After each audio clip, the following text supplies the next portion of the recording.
कल JEE advance का paper है और पैनिक होना बिल्कुल स्वाभाविक है।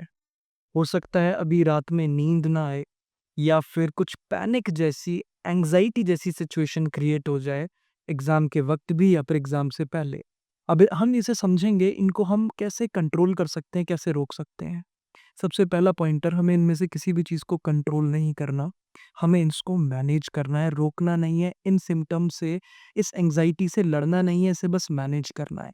ये सबसे पहले समझना है कि जो एंग्जायटी है या फिर ये जो सिम्पटम्स है ना, जिसे हम पैनिक जैसी सिचुएशन या टेस्ट एंग्जायटी बोलते हैं, एग्जाम एंग्जायटी बोलते हैं, बिल्कुल नेचुरल है।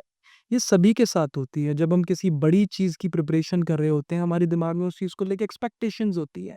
और जब भी हमें कोई ऐसा ट्रेट दिखता है जो कि इन एक्सपेक्टेशंस को चैलेंज कर रहा है, जैसे पहले ही कुछ क्वेश्चंस नहीं हुए, तो अब चैलेंज, दिमाग में एक थॉट आया, हो सकता है कॉन्शियसली आया, सबकॉन्शियसली कि यार अभी पहले 3-4 क्वेश्चन ही नहीं हुए तो आगे कैसे होगा? कहीं जितना मैंने सोचा है उतनी मेरी रैंक, उतनी मेरी परसेंटाइल, उतने मेरे मार्क्स आ भी पाएँगे या नहीं? तो वो जो एक एक्सपेक्टेशन मैंने बनाई थी, वो चैलेंज हो गई।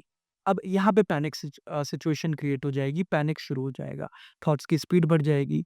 तो अब इसको हम कैसे कंट्रोल कर सकते हैं? सबसे पहले एक टेक्नीक सीखनी पड़ेगी, दैट इज़ बॉक्स ब्रीथिंग।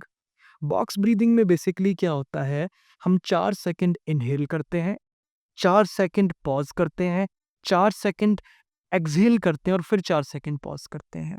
इसके लिए आप सेकंड्स को गिनने के लिए टैप भी कर सकते हो। जैसे आपने अपना हाथ टेबल पे रखा हुआ है, तो सिंपली सबसे पहले अगर आपने 4 सेकंड इनहेल किया तो 1, 2, 3, 4 ऐसे आप टैप कर सकते हो।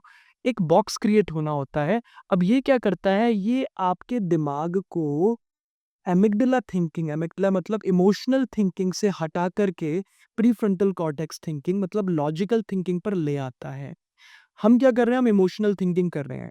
हमने क्या देखा, शुरू के कुछ क्वेश्चंस नहीं अटेम्प्ट हुए, नहीं समझ में आए, जिसकी वजह से एक थॉट, एक एक्सपेक्टेशन चैलेंज हो गई कि यार मैं कर भी पाऊंगा या नहीं, मैं इतना लेकर भी आ पाऊँगा या नहीं? और मैंने इमोशनल थिंकिंग शुरू कर दी। अब क्या होगा, कैसे होगा? जिसकी वज़ह से मैं लॉजिकल थिंकिंग नहीं कर रहा हूँ। लॉजिकल थिंकिंग क्या है? उन चारों क्वेश्चन का आपस में कोई लेना-देना नहीं है। उन चारों क्वेश्चन का 5वें क्वेश्चन से कोई लेना-देना नहीं है। ये लॉजिकल थिंकिंग है। अब जैसे ही मैंने 4 सेकंड, 16 सेकंड का पॉज़ लिया, इसको हम थोड़ा कम भी कर सकते हैं। जैसे ही मैंने कुछ सेकंड्स का पॉज़ लिया, अपना फ़ोकस ब्रीथिंग पर किया, तो मैंने क्या देखा, मैंने वहाँ से दिमाग कुछ सेकंड्स के लिए हटा दिया। अब मुझे लॉजिकल थॉट के साथ आगे बढ़ना है।